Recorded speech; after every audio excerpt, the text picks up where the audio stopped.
Hi everyone, and this is our Pyjama Talks in field at WebExpo conference. And today our guest is Edoardo Binda Zane. Well, it's complicated to... I know. You should see the amount of different spellings that I had of my name, so feel free to just roll with it. Yeah, so Edoardo is a trainer and a public speaker and coach and mentor.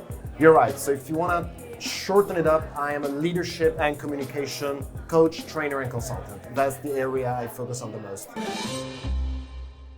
Is it hard these days to find the clients because pandemic? Who needs public speaking? Who needs everything gets online? No, I mean, everything was fine. I mean, in 2020, my only workshop was just in a room full of people working in close contact together. I cannot possibly see what the problem might have been. No, but joking apart, that actually was true. That was my first type of workshop that I was doing. And of course, then the pandemic also had me transition into one-to-one coaching, offering remote workshops, offering online courses that I taped and developed myself. So there is a whole range of stuff that in some way I managed to develop because of the pandemic. I believe that for people who, maybe that's not true for you, but me personally, I prefer one-to-one contact, eye-to-eye contact, because it's more non-verbal communication. You have so many signs. Oh, definitely. You see, what I noticed is that, first of all, I agree. Like, we are meant to be speaking in person. Yeah, it's like there is a lot of what we are doing right now that goes unseen. Like the shape, your posture, the tone of voice, and where your eyes are going, self-context, all of that works. What I noticed is that when you need to go online, there are at least two things that happen. First of all, you need to be, I would say, about 20% more energetic if you're speaking in order to have your emotions, your implicit message passed through the camera better, and also to keep the attention up more. And second, you need to start learning different signs of body language. So for example, my favorite one is to see that when someone is fidgeting or just bouncing up and down, it means that the person is uneasy and doesn't want to keep on going with the conversation. There is several, but you need to adapt it a bit, and it's not as natural as, being one-on-one. Yeah, for sure. And I read one article, it's neurobiology, and it's about energy inside your brain. Yeah. And for example, me, after 4 or 5 meetings per day, I'm just drained. I'm like an empty battery. And I read one article is that because our brain is actually very good at decoding information. But when you speak to someone through the internet, first of all, it's delay. I mean, sometimes delay between video and audio, sometimes other delay. Second thing is that you cannot understand non-verbal signs. For example, offline, one-to-one, you can conduct, for example, 8 meetings per day. Well, it's really long day, but yeah. But online, your battery will drain after 4. So do you feel the same, like you're trying to work, but online you have capacity, only half of the capacity? I haven't thought about this delay in communication and how it affects our brain, but it works. I could see myself agreeing with this. What I notice is that also, because I speak online a lot and I want to have a good setup and everything, I also want people to see me. So I need to be much more, for me personally, as having a meeting, I push out a lot of energy into making sure that my posture is good, that my voice is good, and especially having lights and studio lights in front of me so that my face is seen well and is well perceived by the other. But then definitely, on top of the communication delays that you mentioned, that also takes a toll because it's a lot more work. As you were speaking, this prompted me also to think how relevant all of this is going to become as we go ahead, because I hope we're never going to go back to in-person work only. We're going to keep a sort of a hybrid model some way or another. But also just keeping meetings as an example, because it's a whole universe, you have, first of all, the idea that some people are going to be around the table, some others working from home. So how can you make sure that the energy levels are the same? How can you make sure that people are always included in presentations and keep their attention? So people need to be trained in specific skills for being in person and for being online, whether they're on one side of the screen or another. So it's going to open up a lot of new areas to work on and extremely relevant ones because, as you say, it can become very tiring, and unless you have some preparation for it, it will become very tiring, and that's going to take a toll at some point. Talking about tools, for example, as a public speaker, usually we have tools like you can walk, how you bring attention, you can, I don't know, like sometimes lowering your voice and people will like, okay, maybe this is something important. Everything online, on one hand, it removes some instruments from you. For example, if you will yell at the camera, the microphone will be clipping and people will not hear anything. Yeah. Like Zoom, for example, it has noise cancellation. So if you will yell at the microphone, it will not work. Yeah. But for online speaker, you can, I don't know, mix your video, you can add video, you can animate, you can do a lot of things. No, actually that opens up, and it did open up a huge area for me because I found myself to have the necessity to communicate online and speak online, and there was a lot of learning in there. So starting from like basic, what we said before, posture and things, but then expanding to tools, because you start recording a video and you think that, or you start doing a live stream and you think that you can just simply behave as you would online, offline, excuse me. But then you figure out that it's absolutely horrible, that you wouldn't watch it as a user. So here it comes in what we discussed before, but also all the tools. So for example, with the lights, a good camera, an expensive one, a good microphone, and what you said, the video tools and everything. I love OBS because one of the things that I love doing in my live streams is, for example, looking at making it look like a late night show. You know, you have the speaker, I'm doing it in front of the camera, you have the screen here, speaker at this point, a colored band, and a slide here. So it really looks a bit more professional, but apart from professional, it's engaging, it's something else, it's more playful for the audience, and that's something you need to take care of. Right now, there is an era of moving pictures. TikTok, Instagram, YouTube, and all of them, they have something in common. And a friend of mine, he is an editor for movies. Yeah. And he told me it called like TV clips. So back in the days, like MTV and other stuff, VH1, they had the movie clips, and they're so catchy because pictures should be changed every 8 seconds. Yeah. If picture is static, like in movies, indie movies, where like, okay, we have one shot and this is like 1 hour. And the same goes with the online. So people kind of used to these moving pictures. They're like, okay, in TikTok, every 8 seconds or every second we have different picture. But does it means that for online speaker, because you don't have this like video, it means that people be bored very soon because your slide there, your face is there, and you're like, hi, 8 seconds, that's bam, you lost them. I personally think that it's going to be a problem because it means that in the world, the attention span is going to become shorter and shorter and shorter. And the expectation to be entertained will always be higher. So from a speaker's point of view, or a producer, if you want to be fancy, that means a lot of work. So it is unfortunate in a way, but you need to adapt to where this is going. When it comes to YouTube videos, one of the things that I noticed works, but it still requires work, is to change the zoom make a zoom cut, I think it's called. Basically, if you have your torso speaking, at some point every 20-30 seconds, make it zoom in a bit and move the frame for a second. So on the screen it will be perceived as you move forward and backwards, and it will change the image and will entertain the viewer a bit more. It is, however, a huge amount of work, so it depends where your priorities are. So I don't have the answer. If I had, probably I wouldn't tell you because it would be something too precious to have. But all these things are, and you as a consultant, as a trainer, is it relevant only for like public speakers or someone who is doing public speaking, or for example, as I'm a manager of remote team, should I buy expensive camera, light, equipment, or it's more for public people? I think it also works in your team. Maybe not to the same level. You don't need to impress them. Look at me, I'm so cool, I'm so amazing, upstreaming in 4K and at 60 FPS. But It is different if your team sees you clearly, directly, with a good lighting and a good camera, or it sees you just with background light and your laptop's camera.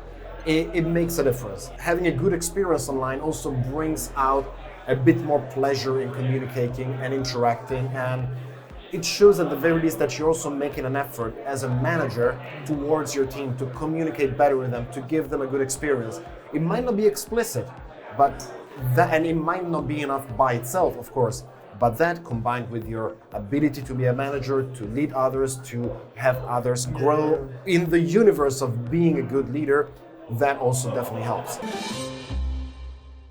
We are in the tech world, right? Sure. And can it be a little bit opposite? I mean, for example, if you're a manager and there is a offline team and there is a stand-up and everyone wears a Star Wars t-shirt or X-Men or comics, and you came there with a suit on, like you have bow tie and other stuff, and it would be a bit strange, right? And people I've done the mistake. Yeah. And for example, everyone from your team, they have their laptops, they don't have decent equipment. Does it mean that you're a little bit show off and you're like going to stand up in a suit if you have so nice sit up? I think first of all, it's important to, if your team is all just going out with t-shirts and so on, don't show up in a suit. I mean, be a man of the people. So to borrow a term from another world. But we like what is similar to us and we like to interact with what is similar. So if it's an informal event, an informal company, just don't show up in a shirt and tie. Just like you wouldn't show up in an X-Men t-shirt at a black tie event. Same thing, just be at the same level. But when it comes to cameras, my take personally would be, depends also on the finance of the company, to give a minimum investment, like give cameras to the team. Like make sure that they have something that they can connect, make an effort to give them the hardware they need to work from home. Because if you're going really hybrid, this also means that you need to have, just like you have the office that needs to be there for specific areas of work. My hope is that it's going to become more for ideation, for collaboration, for meeting clients. But if you have that infrastructure, it is also up to you to give people the infrastructure they would need to work from home. Without going crazy, but honestly, a new camera, at this point, a full HD camera shouldn't be more than 50 euros. So it's something that you can withstand as a company. So my take will be going from there. And of course, then if you have 4K and a whole set of studio lights, maybe that's a show off, but that's why not?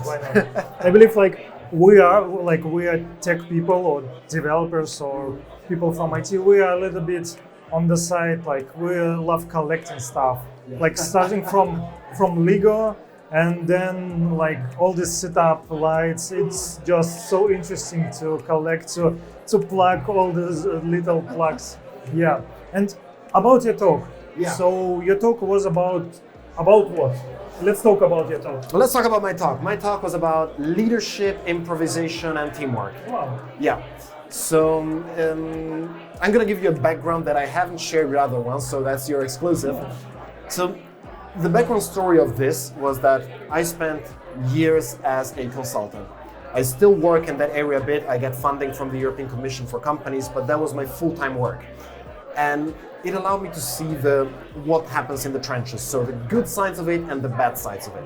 The good sides were the fact that you could learn any type of hard skills from incredibly intelligent people.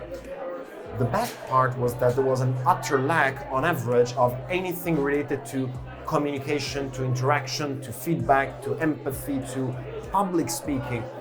And I started doing improvisation comedy as a full-time hobby, just only a hobby back then. But I noticed how much better I became in specific areas than people that were so much higher than me in terms of hierarchy. So that was the first general area that interested me. Long story short, I quit my work and I decided to use improvisation with companies specifically. Now, first time around, as you know, there are iterations. Going to companies saying, hey, I'm going to do improv comedy for you, backfired badly because people are like, what the hell are you talking about? Yeah, and we should pay the money for that. Like, Yeah, exactly. That was my mistake, but you need to make mistakes. But long story short, I still work with them. I'm still extremely scientific. I'm still very research driven. So in the talk, everything was referenced. But I still believe and I still use a lot of practical techniques and exercises that come from there. Because what it's about is communicating. Improvisers are people that go on stage and need to figure something out without any reference except each other. They need to be able to riff off and communicate and exchange information, as much information as they can to each other in order to work together.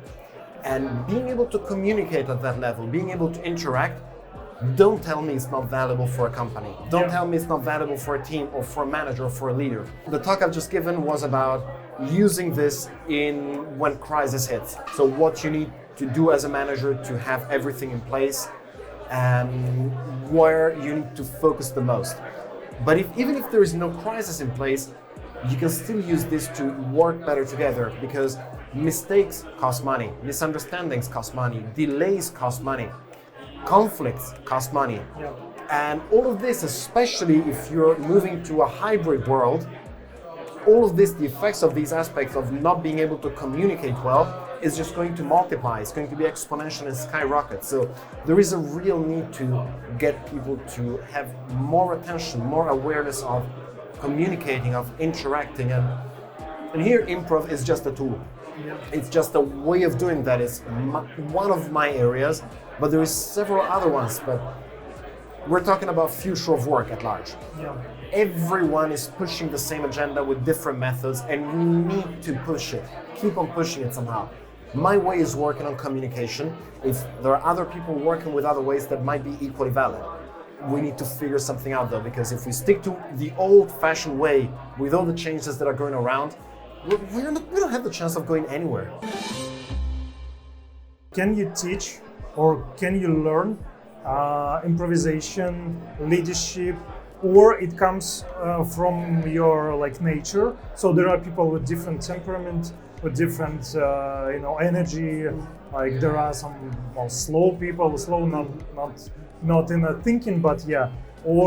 And it comes with the experience. So can you like learn and teach those things, or it just okay? I'm naturally more energetic and like comedian than others, for example. Well, my job is literally teaching those skills. No, but joking apart, it's actually true. Some people might be more or less gifted than others. But the example I always make is no child is born with the ability to play the piano. Sure, some people, some kids may have more of an orientation towards it versus something else, and that is fine. You should encourage your child to do what he or she likes the most, but this is my dad and me. Well, me as a dad speaking. Same thing with communicating and with, for example, emotional intelligence is a huge part of my work. Even creativity is a skill. So creativity is not a talent you're born with or without, it's a skill. So all of this, if you know what to do, if you know where to hit, you can develop this, you can become better at it, and the results that you see are fantastic. The whole thing is about keep on trying. Keep on figuring out where you are as a person in terms of communication, creativity, teamwork, leadership. All of this comes with practice. And sure, you need the theory. Just like when you play the piano, you need to be able to read music and you need to do the scales and you need to train. But if you train it and if you keep at it, there is no reason why you cannot succeed. It's all up to you. And everyone can learn it, because have you had ever experience when someone was so hardly, I don't know, about the leadership? Like there are people more introversial and a little bit maybe with this low self-esteem or something, and it's probably harder to teach them leadership. Sure. Let's start with the idea that you can learn it if you want, you could learn it, you could say we should learn it, but you don't have to learn it. So first of all, if this is not for you, be happy with what you do.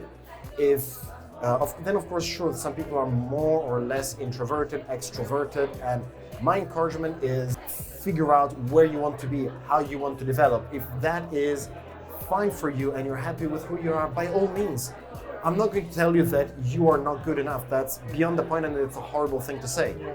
If the only suggestion I would have is that if you see that something you would like to do something different or improve something in a different way, find a path. Find a coach, a therapist, or a mentor, whatever works with you or for you, and develop your path that way. Sometimes you can do something better, something worse, and also in terms of leadership, you can be a better type of leader or a worse type of leader depending on the style, on who you are. But if you ask me, can anybody become a leader? Can anybody manage others? I don't see any reason why not. Different levels, different backgrounds, different personality, and your persona should be brought into that. It's an essential part of who you are, but I don't see any reason why you should believe that you're not good enough. Yeah, I totally agree. I think people, they're like spices. Of course, they're like, like cayenne pepper or something that's will not fit into every dish in the world. Maybe like ice cream with a pepper. But yeah, probably. But there should be a dish for you. Apparently, mango and green pepper work amazing. Yeah. Because they have a chemical compound that they share a lot of chemical compounds and they taste fantastic. That's what I heard. The weirdest taste I ever tasted is pickled watermelon. What the hell? Yeah, it's like it's fermented pickled watermelon. It tastes weird. I figure. I might be wanting to try it. I have a hunch for weird food, but yeah, you're right on. Back to leadership. Like people, yeah, of course, they may not fit everywhere, but if you find where they fit, they work perfectly. I think it's a great analogy. 1, 2, 3, couple of advice about how to become a great leader or great manager, and something. The usual thing that I see happening, there is no general advice of what you need, of course, but what I see happening a lot, and it's a problem also of a lot of startups, growing ones as well, is the fact that when you start and you grow, people are usually being put in manager positions because of experience. For example, if you are a, let's say, developer, because you were at WebExpo, you might be put in a leadership position or a management position after a short amount of time.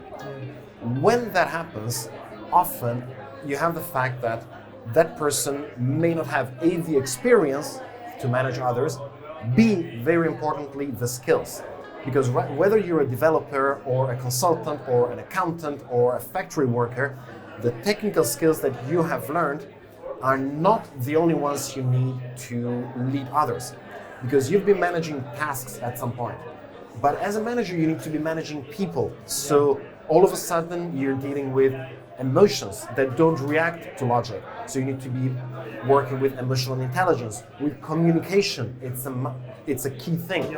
You need to be working with learning body language, reading it, solving conflicts, speaking in public, making sure that you can take and refer informations and be an ambassador of your team. There is a whole universe of software skills that you need to develop. So my advice would be to, as you see that you're reaching that point, or in general, even now, start learning. Start reading new things. Start reading something that is not maybe relevant for your job. Any management book, just even the basics, but start reading something that will give you something practical, will give you inspiration of what to do, will give you an idea of what else is there. Thank you for being here. Thank you for being at the WebExpo, and thank you very much, and see you in the next one. Thank you. Cheers.